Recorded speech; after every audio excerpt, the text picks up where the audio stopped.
আমি বাসন্তী বাসন্তী food kitchen থেকে সবাইকে স্বাগত জানাচ্ছি। আমি আজকে করতে চলেছি ছোলার ডালের পোকড়া। আজকে বানিয়ে দেখাবো কিভাবে পোকড়া করতে হয়। আমি 200 গ্রাম ডাল আমি জলে ভিজিয়ে রেখেছি। আমি ছোলার ডালের পোকড়ার জন্য নিয়ে নিয়েছি 2টো পেঁয়াজ, একটা রসুন এবং 5-6টা কাঁচা ঝাল এবং কিছু কারি পাতা। এইগুলোকে আমি এবার কুচিয়ে নেব।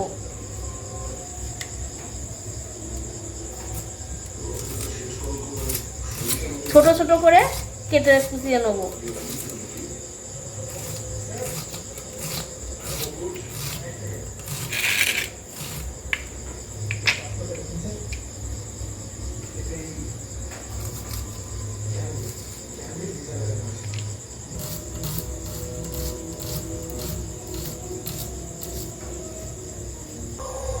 ঝালগুলো আমি ছোট ছোট করে একদম কুচু কুচু করে কেটে নিচ্ছি। আপনারা যেমন ঝাল খাবেন তেমন ঝাল দেবেন।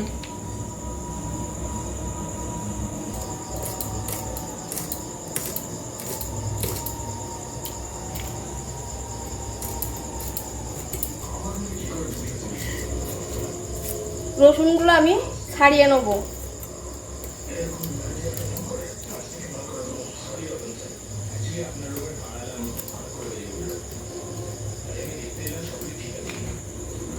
কারি পাতাগুলো আমি কুচি কুচি করে কেটে নিচ্ছি।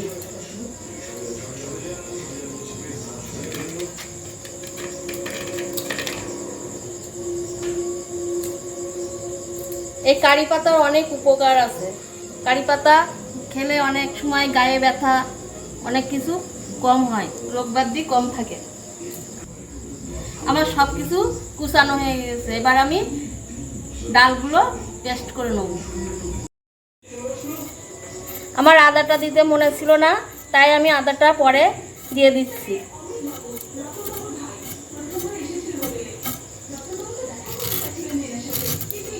ছোট ছোট করে কিছু আদা আমি কুচিয়ে নিয়েছি, এগুলো আমি একসঙ্গে বেটে নেব। এই ডালগুলো আমি এবার মিক্সিতে দিয়ে দেবো। জলগুলো ঝরিয়ে নেব।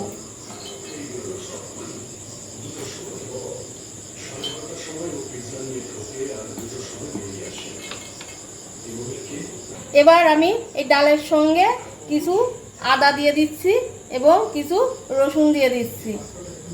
এগুলো আমি পেস্ট করে নেবো। এবার একটা মতন ভিজিয়ে রেখেছিলাম।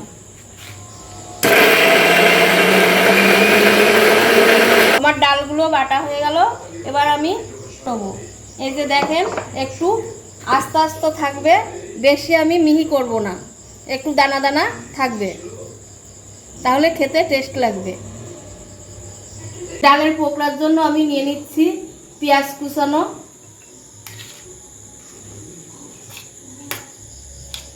ঝাল কুচানো এবং কারি পাতা।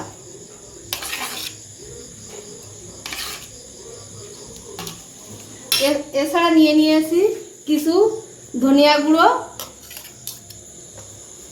হাফ চামচ গুঁড়ো লঙ্কা, হাফ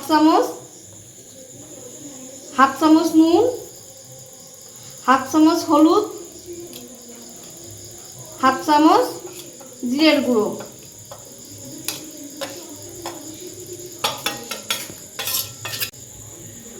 আমি অল্পখানি বেকিং সোডা দিয়ে দিচ্ছি এবং একটা ডিম ভেঙে দেবো।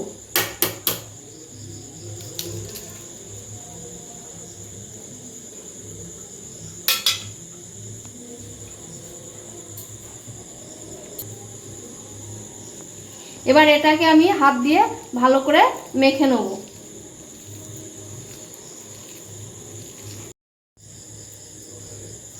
আমার মাখাটা এবার রেডি। আমি এবার ওভেনটাকে ধরিয়ে দেবো। কড়াটা গরম হলে তেল দিয়ে দেবো। আমি এবার সাদা তেল ব্যবহার করছি। আপনারা সরিষার তেল খেলে সরিষার তেলে ভাজতে পারেন। 200 গ্রাম মতন তেল দিয়েছি। তেলটাকে আমি তাতিয়ে নিয়েছি, নিয়ে এবার ছোট ছোট করে আমি দিয়ে দেবো।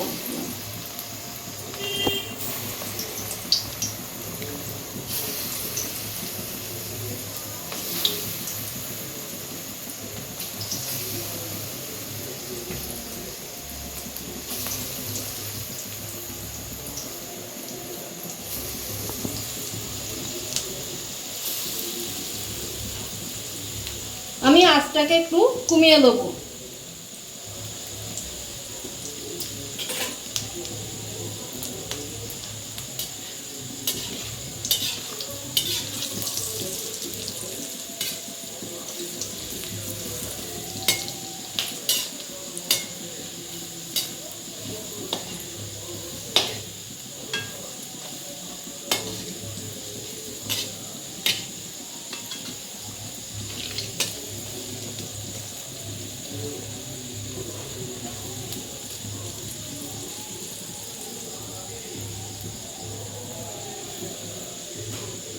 ভালোভাবে লাল লাল করে আমি ভেজে নেব।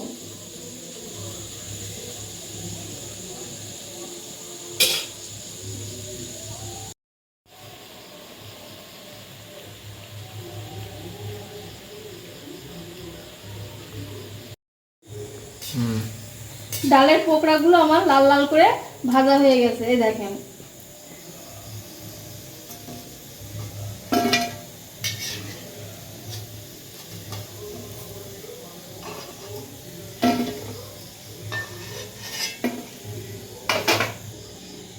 একইভাবে আমি এবার সবগুলো আবার করে নেব।